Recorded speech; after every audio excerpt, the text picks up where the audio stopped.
Minha gente, eu saio de novo desse link. Eu acho que sim, vamos ter que sair, não é isso não? Gente, tá escutando? É esse o link. Professor, o povo tá lá perdido de novo. Fui parar lá de novo. Acabei de mandar lá o link de novo. Gente, eu só mandei 2 links. É o último que eu enviei.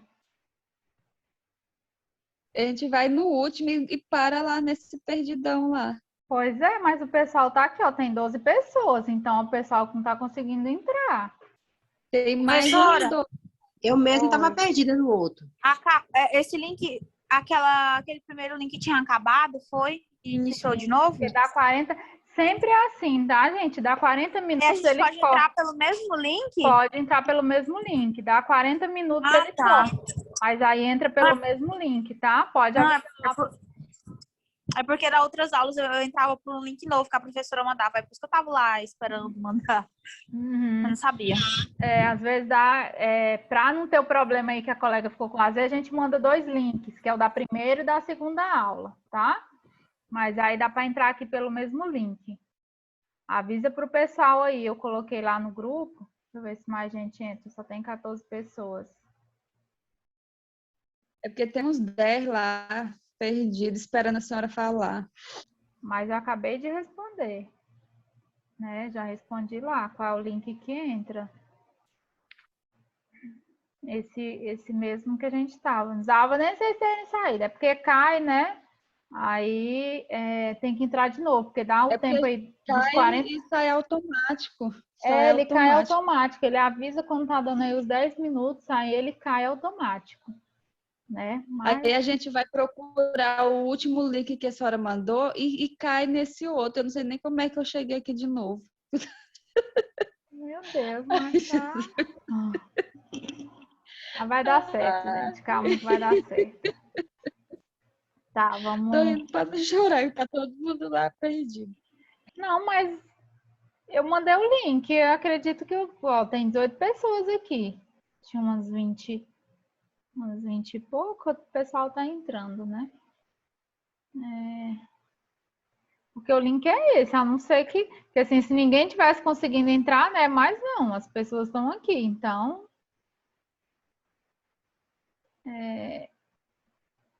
Então, o problema talvez seja na internet, né? Às vezes a pessoa tem que se atentar a isso aí também, não só o link, né? Computador, alguma coisa assim, porque tem mais pessoas logadas.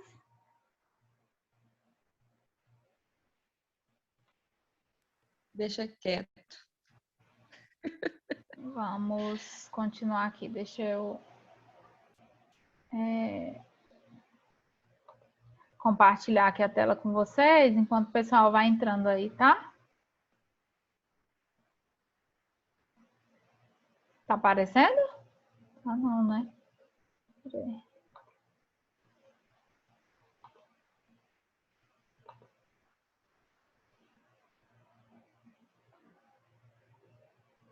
Tá aparecendo na tela agora? A Karine conseguiu entrar? Tá aparecendo a tela e a senhora também. Ah, tá. Tinha colocado aqui no grupo, conseguiu, né, gente? Então tá. Vamos lá. Então, gente, como eu coloquei aqui para vocês, né? Esse aspecto iceberg, né? Que resume bem aí o que a gente tem na parasitologia, né? Que são os casos conhecidos e os casos que acabam aí ficando desconhecidos, né? E os casos conhecidos são os menores, né? Então, é a pontinha do iceberg mesmo, como a gente fala. E o iceberg mesmo é imenso, né? Ou seja, são inúmeros casos, né? Que passam aí, como os casos assintomáticos, né? Os casos que é até sintomático, mas que não procuram o serviço de saúde, né? Então acabam aí passando também casos que procuram o serviço de saúde, mas não são diagnosticados, né? Casos que são diagnosticados, mas não são registrados ou informados, tá? Lembrando que a gente tem as doenças aí que são, né, compulsórias, então tem o registro da notificação, tem que ser feito. Então, muitas vezes essas doenças elas não estão no SIG, né? Não estão no sistema e acabam passando, né? Até mesmo para dados epidemiológicos, acaba se perdendo isso, porque são inúmeras, né? Como a gente viu as doenças aí parasitárias, né? Então, essa figurinha, ela relata bem aí para a gente, né? O que representa a parasitologia. Deixa eu passar aqui. Aqui agora eu trouxe para vocês esses conceitos, né, que nós temos, que é muito importante também para nossa, né, para o nosso entendimento, para a nossa disciplina de parasitologia, porque, como eu falei para vocês, a parasitologia ela está, né, as doenças parasitárias elas estão aí ligadas à qualidade de vida, saneamento básico, alimentação, né, todas essas questões. Então, nós temos que as endemias, né, é o quê? É a frequência de um determinado agravo à saúde em uma população, onde apresenta padrões regulares de variação ao longo do determinado período, né? Aí nós temos os níveis endêmicos. Então, gente, a endemia nada mais é do que uma causa, né, e atuação local, tá? Ela não se espalha, ela tem ali como, né, são as doenças que são ali causadas ali em um determinado local e ela se manifesta ali em determinada região, tá? Então ela é algo que é local, você sabe tem na região tal, ela não se espalha, né? Não se alastra, tá? A epidemia são momentos em que as variações da frequência de uma doença ou agravo em uma população, elas apresentam-se de forma irregular, tá? Então, começa-se a ter o excesso de casos de uma doença ou uma síndrome clínica em relação ao esperado para uma determinada área de população ou período. Então, nós temos que na epidemia é quando ocorre os surtos, né? Por exemplo, aí em várias regiões. Então, a gente não tem mais aquela doença ali local só em uma região, né? Nós temos ela em várias regiões. Então, essa é a diferença aí de endemia para epidemia. E os surtos, né, são processos epidêmicos no qual todos os casos eles estão relacionados entre si em um tempo e espaço, atingindo um grupo específico de pessoas. Como, por exemplo, quando acontece, né, de várias crianças terem diarreia em uma determinada creche, uma determinada escola, né? Então, ali foi um surto, né? Ou um hospital em que vários pacientes passaram mal porque comeram uma determinada, né, comida, alimentação. Então, os surtos são nesses casos, tá? Ele tem um local específico com pessoas que ocorrem no mesmo tempo, tá? No mesmo lugar, no mesmo tempo e no mesmo espaço. Certo? Deu para entender aí a diferença das classificações de uma para outra?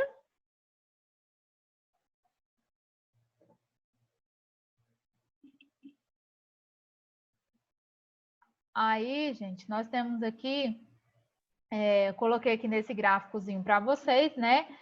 A mortalidade por poliomielite, né? No município de São Paulo e nessa década. Aqui a gente pode, na década de 90, a gente pode ver nesse gráfico, né? Que em um determinado período, aqui entre o ano de 1920 até 1950, ela foi um período em que essa doença, a poliomielite, né? Ela teve um período endêmico, né? Ou seja, ela teve apenas nesse local, tá? Ela teve uma atuação local. Ela não se manifestou para outras regiões. Ela se manteve ali apenas nessa determinada região. Do ano aqui de 1950 até 1970, teve um pico, né? Além de ter essa elevação, teve aí um período epidêmico, ou seja, significa que essa doença que era apenas nesse local, que era endêmica, ela passou a ser epidêmica, né?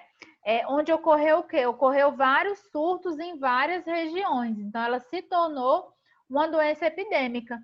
E aí depois veio a vacina, né, contra a poliomielite, e aí teve-se uma eliminação, né, através da vacina. Então a gente sabe que a vacina, né, gente, na maioria das vezes de vírus é a forma mais segura que nós temos de estar eliminando e muitas vezes não consegue, né, se eliminar, como por exemplo hoje a gente está vendo aí a luta da Covid, né, porque não tem vacina para todos e quando as pessoas deixam de se vacinar, essas doenças elas acabam, né, surgindo, novos surtos, como a gente tem que acaba às vezes doenças que tinham sido erradicadas, né, acabam voltando aí, tá? Então esse gráficozinho eu coloquei porque ele explica bem para vocês aí, né, o período, né, endêmico que foi, né, em uma determinada região, depois passou a ser um período epidêmico, né, que foi em diversas regiões, teve o surto aí, até ter a eliminação total da doença, tá? Deu para entender? Sim. E a classificação das epidemias aqui, a gente continuando, nós temos também a pandemia, né? A pandemia, né, acredito que todos, infelizmente, estamos vivendo, né, em um momento pandêmico, onde a gente tem aí a disseminação de amplas áreas geográficas, né? Ou seja, na pandemia, realmente a gente tem uma disseminação mundial, né, de uma doença como a gente está vivendo aí esse momento com a Covid-19, né? E tivemos também outro exemplo que a gente pode citar, né? É a pandemia da gripe, em 1918, que ocasionou a morte de 25 milhões de pessoas no mundo todo. Essa tinha sido, né, a maior pandemia até vir a Covid-19, né? Então, as doenças, elas têm essas classificações, tá? São classificações aí endêmicas, dependendo, né, se é por região, se é só numa região, né, que vai ser a endemia, se é em várias regiões, ela é uma epidemia, né? Se é em todo o território mundial, ela se torna aí uma pandemia, né? E se é um determinado local, no mesmo local que ocorre no mesmo, né, com as mesmas pessoas, por exemplo, aí em creches, aí a gente tem que é os surtos, tá? Então são classificações, são terminologias mesmo que a gente vai precisar e que a gente vai estar verificando aí ao longo da nossa disciplina, tá? Essa gravura aqui eu coloquei para vocês, né? Populações que não dispõem de água potável ocorre alto risco de infecção. Então, é o que eu falei, a nossa disciplina, né, de parasitologia, ela está totalmente ligado aí, né, aos cuidados que a gente vai ter, né, como eu falei. A pobreza afeta, né, aumenta aí os casos de doenças parasitárias, a falta de saneamento básico, como a gente pode ver aqui, né, não tem uma água tratada, não tem saneamento básico, né, então tudo isso aí vai afetar e vai aumentar com certeza as doenças parasitárias, né? A falta de educação, né? Então isso aí influencia diretamente nas doenças parasitárias. Então esses grupos, né, que eles estão mais propícios, né, a ter esses tipos de doenças, porque não tem uma alimentação adequada, não tem uma água tratada, não tem um saneamento básico, não tem uma moradia adequada, né? Na maioria das vezes não tem educação, não tem uma instrução. Então, isso aí vai estar aumentando aí de forma direta, né? Aí nas doenças parasitárias, tá?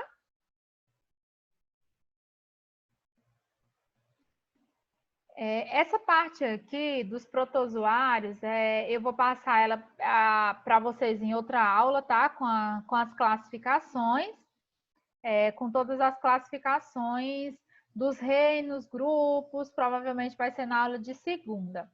Aqui está toda a bibliografia, tá? Da onde foi retirada a aula. Eu vou deixar um linkzinho para vocês lá também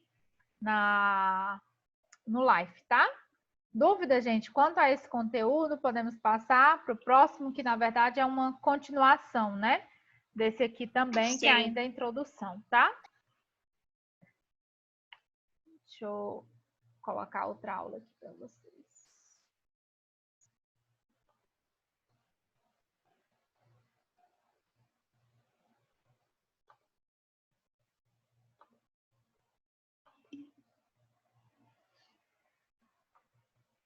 Então, nós vimos, né?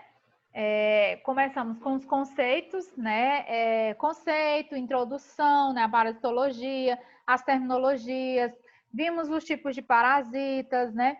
Os tipos de penetração, né? Que pode ser oral, mucosa. Então, os ciclos, né, de vida desses parasitas a gente viu ontem também. E agora a gente vai continuar vendo aí a relação, tá? Entre esse parasita e hospedeiro. Então, é uma continuidade aí mesmo do que a gente viu na aula de ontem e de hoje, tá? Essa relação aí, como se dá, né? Que pode ser de várias formas aí entre o parasita e o hospedeiro. Eu passei para vocês ontem, bem rapidamente, só as classificações, né? Sobre o mutualismo, lembram? Simbiose. Tá? Essa parte aqui eu vou só dar uma pincelada, porque eu já passei com vocês ontem. Que é que elas podem se dar de forma harmônica, né? Quando é mutualismo, simbiose, em que os dois, né? Não vai ser prejudicial nem para o hospedeiro, nem para o parasita, tá? De forma forésia, né? Onde o indivíduo ele fica próximo ali, por exemplo, o peixe, né? Fica próximo ali ao tubarão para se alimentar dos restos de comida dele. Então, não é prejudicial para nenhum dos dois, né? O comensalismo. E aí a gente parou aqui, né? No parasitismo, que é onde a gente tem a maior parte aí das doenças infecciosas, né? Que pode levar aí o hospedeiro até a morte.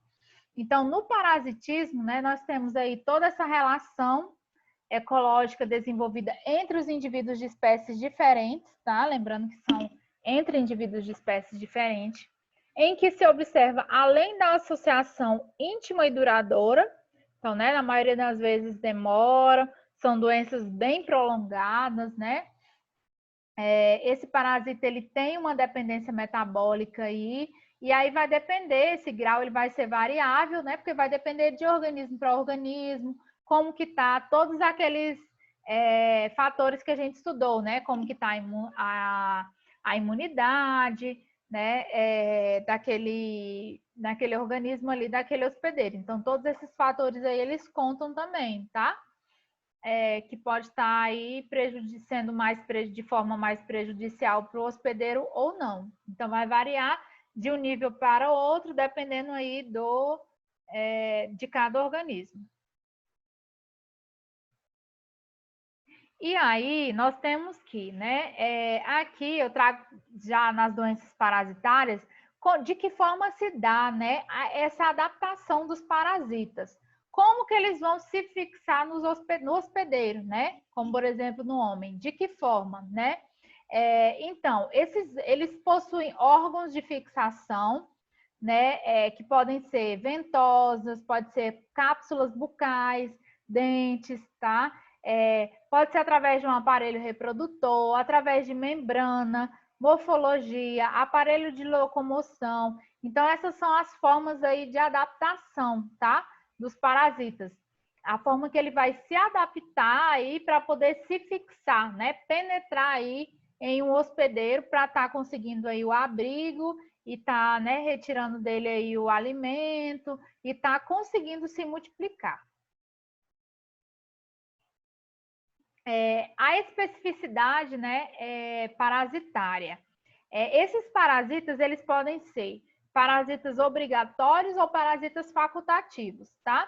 Nos obrigatórios, nós temos que são aqueles incapazes de viver fora do hospedeiro, como, por exemplo, a gente tem a Schistosoma mansoni, tá? Então, ela necessita, tá? É impossível ela viver fora do hospedeiro, ela tem que ter, ela depende de um hospedeiro para estar sobrevivendo, então ela vai buscar, né, um hospedeiro, porque senão ela não vai conseguir sobreviver, tá? Já os parasitas facultativos, né, são aqueles que podem viver parasitando ou não, né, um hospedeiro. Nesse caso, quando não estão parasitando, eles são chamados de vida livre, tá? A gente tem aí a Naegleria, né, que é a meningoencefalite, tá? Que pode estar ocasionando aí essa doença. Só que aí eles são facultativos, né? Eles conseguem sobreviver aí sem a presença do hospedeiro, não depende totalmente, tá? Então, tem essas duas classificações. As especificidades aí dos parasitas, né? Eles podem ser estenoxenos e pode ser eurixenos, tá? Tem algumas outras classificações também que a gente vai ver daqui a pouco. No caso dos estenoxenos, são aqueles que se restringem apenas a um tipo de hospedeiro, tá? Ele vai se restringir aí só a um tipo de hospedeiro, não vai ter outro. Já os eurixenos, eles habitam em vários tipos de hospedeiros, então, né, tem mais de um tipo, tá? E os parasitas monoxenos e heteroxenos também, né? O nome ele já é bem sugestivo. O monoxeno é aquele que faz todo o seu ciclo de desenvolvimento dentro do mesmo hospedeiro, tá? Então, ele não necessita de dois, ele necessita apenas de um hospedeiro para estar aí fazendo esse ciclo reprodutivo, tá? De desenvolvimento. Já o heteroxeno, ele precisa, tá? Ele faz a passagem obrigatória por 2 ou mais hospedeiros, sempre na mesma sequência e na mesma fase. Então, como por exemplo, a gente tem lá aquele ciclo que a gente viu ontem, né? Do boi, do porco no homem, né? Que ele vai passar primeiro para o animal e ali é que ele vai conseguir, né, soltar as larvas. Então, ele precisa de 2 hospedeiros até chegar no outro hospedeiro, né? Que é o homem, onde ele vai estar ali conseguindo se reproduzir. Então, ele precisa de 2 ou mais tipos de hospedeiros, tá? Que né, no caso, esse ciclo aqui também, tá? Onde nós temos o hospedeiro intermediário e o hospedeiro definitivo. O hospedeiro intermediário é aquele que abriga ali os estágios larvários, né? Ou seja, as formas juvenis. Então, ali não vai ter reprodução.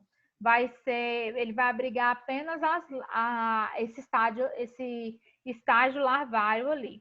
Já o hospedeiro definitivo é aquele que abriga a fase adulta do parasita ou as suas formas sexuadas, tá? Então, ele vai conseguir se reproduzir. Então, aqui a gente pode ver aí o primeiro ciclo, tá? Onde nós temos o hospedeiro intermediário na sua forma larval.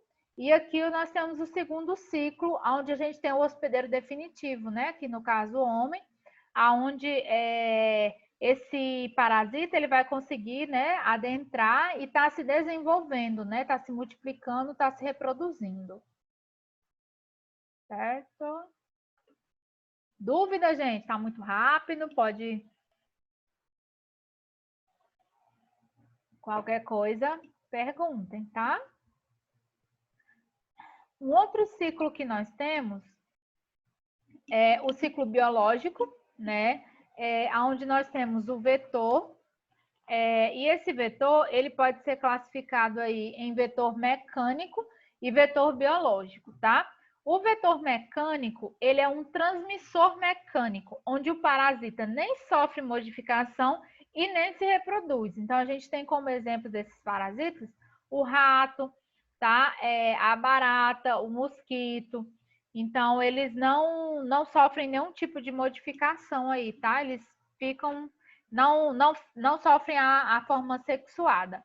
Já o vetor biológico, ele é transmissor, no qual o parasita se multiplica e se desenvolve, tá? Como, por exemplo, a gente tem os anópolis. E os agentes, né? Já o agente, ele é um organismo patogênico, né? Que depende da sua virulência e patogenicidade. Então, né? Por que eu passei esses conceitos, né? Porque agora a gente vai, daqui para frente, a gente vai estar vendo com mais frequências, né? Mais frequência, já para vocês saberem o que é, né? O que significa virulência, o que é um organismo patógeno, né? Como que é essa patogenicidade. Então, são os termos, né? As nomenclaturas que a gente vai estar utilizando de agora para frente, tá? Então, esse agente, ele é um organismo patogênico, né? Que depende da sua virulência e patogenicidade, pode causar a patologia de menor ou maior gravidade. Então, aí vai depender, né, do grau desse patógeno, se ele vai ser mais elevado ou não, vai depender também desse organismo, né? Se é um organismo que tem uma imunidade, né, uma imunidade melhor ou não. tá? Para estar completando aí esse ciclo. Aí nós temos as zoonoses, né? Que são as doenças e infecções que são naturalmente transmitidas entre homens e animais vertebrados, como, por exemplo, a gente tem a toxoplasmose, a leishmaniose, tá? As zootroponoses são doenças primárias do homem, tá, gente? Porém, essas doenças, elas podem ser transmitidas aos animais também. Como, por exemplo, a gente tem a esquistossomose mansoni, tá? Esquistossomose mansônica. A antroponose são doenças exclusivamente humanas, tá? A filariose e a necatorose. A antropozoonose são doenças primárias em animais, só que elas podem ser transmitidas aí ao homem também, como, por exemplo, a gente tem a brucelose, né? O homem, só de maneira acidental que o homem vai pegar. Então, assim, é uma doença que ela é típica, tá? Ela é característica aí dos animais, né? Do animal, a brucelose. Só que o homem pode estar adquirindo aí também. Então, ela se dá de forma acidental. Esse reino aqui, tá? Eu coloquei só para vocês verem, só que a gente vou explicar direitinho para vocês na aula de segunda, tá? Onde a gente vai ver todos os reinos, reino, sub-reino, tá? Essa parte aí do organismo. Aqui mesmo é só para vocês verem aí como que é o funcionamento, né? E mais da parte biológica, né? O funcionamento celular, né? Onde a célula tem todos esses, né? Tem os corpúsculos basal, é só para citar mesmo, tá? Essa taxonomia aqui também. Então, continuando aí na interação parasito-hospedeiro, né? A gente tem aí a suscetibilidade, que ocorre quando, né? Quando um parasita, ele pode desenvolver-se no organismo de certo hospedeiro. Disse que este, né? Ele é suscetível ao parasita. Então, por exemplo, o parasita, ele conseguiu se adentrar ali a um hospedeiro com muita facilidade. Então, fala que ele tem, né? Que o hospedeiro, ele é suscetível a esse parasita. Ele tem, né, um organismo aí, uma imunidade mais baixa e acaba ficando aí mais suscetível. E de que forma que dá, né, essa suscetibilidade, né? Existem fatores determinantes, né, como, por exemplo, as circunstâncias geográficas e ecológicas, como eu passei para vocês, né? É claro que em pessoas, em classes sociais, né, mais baixas, pessoas que têm condições mais precárias, que não têm um saneamento básico, né, que não têm uma alimentação, uma água tratada. Então, nessas pessoas, né, vai estar mais suscetível, elas vão estar mais suscetíveis a adquirir a doença, né, a estar adquirindo aí algum tipo de parasita, né? Os hábitos nutricionais também, né? Por exemplo, em crianças, que é muito comum, crianças desnutridas, né? Até adultos mesmo que não conseguem ter uma nutrição adequada, então estão mais suscetíveis também. Barreiras orgânicas e fisiológicas. Então, esses fatores, eles são primordiais, né? Eles são determinantes aí para estar aumentando aí essa suscetibilidade, tá? Do organismo. Vão influenciar aí de forma direta, tá?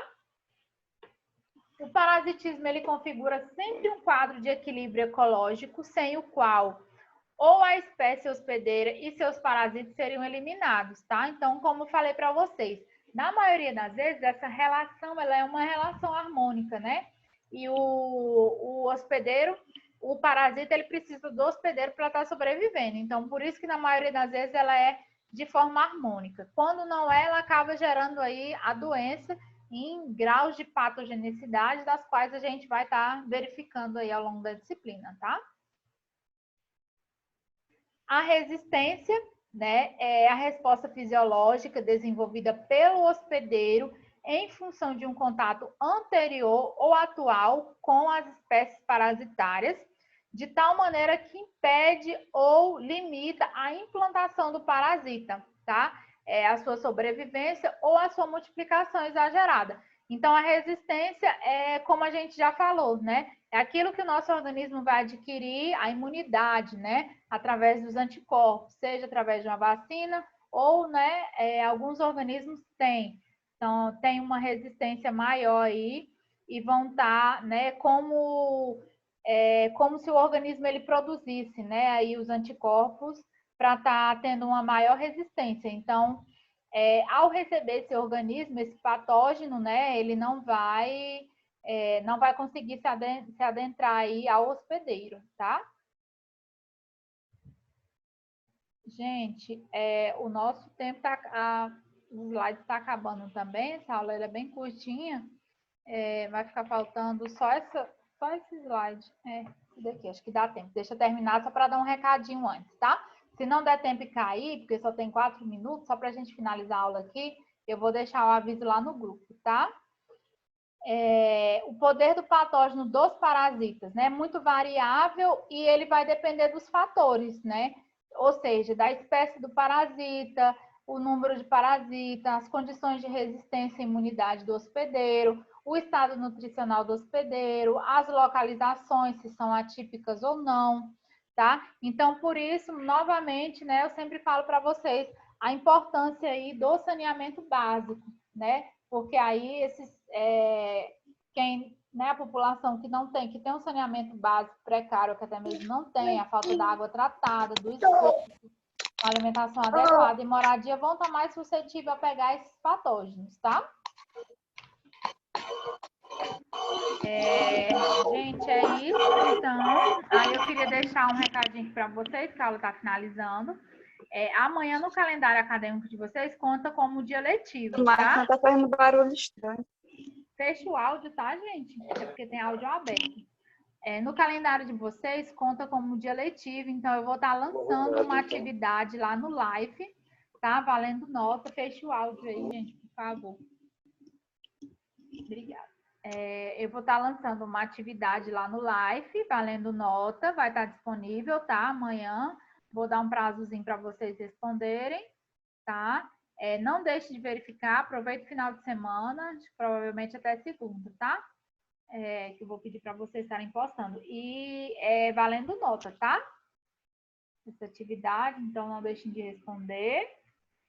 Vou colocar lá no grupo também, avisando, né? Às vezes nem todo mundo consegue estar aqui na aula, como eu falei, o ideal é que esteja, né? Para a gente poder estar sanando as dúvidas, né? E estar interagindo aí mesmo, tá bom? Dúvidas, gente, temos. E a chamada, professora, a senhora fez? A chamada eu faço pelo sistema, tá? É a resposta lá que vocês precisam dar lá no fórum de discussão, tá? Que conta com a presença de vocês. Porque muitas pessoas não conseguem assistir, ou então conseguem assistir só o primeiro tempo, né?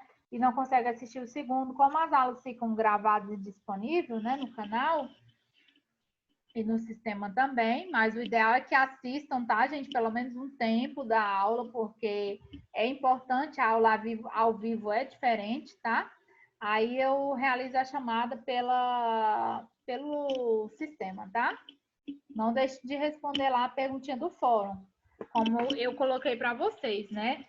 Ontem mesmo só metade da turma respondeu, então assim, é uma disciplina curta, né? Só são 34 horas, 2 semanas, então falta reprova, né? Se eu não me engano, acho que 4 faltas nessa disciplina reprova, então é um dia de aula, né? Então, um dia são 4 presenças, 2 no primeiro tempo, 2 no segundo. Então, não deixem de responder, tá? O live. Quem não respondeu, dá uma olhadinha lá. Eu sempre deixo até o dia seguinte disponível, para se caso não der tempo, tá? Eu abro às 19, mas se caso não der tempo, que vocês possam estar conseguindo aí responder depois. Certo? Ontem eu não consegui acompanhar o início da aula. Quantas horas a aula sua matéria? Quantas horas a aula? São 34 essa. É uma semana, não é? 2? São 2 semanas. Vai até o dia 28, 2. tá? Tá, obrigada. Tá, nada. Aí,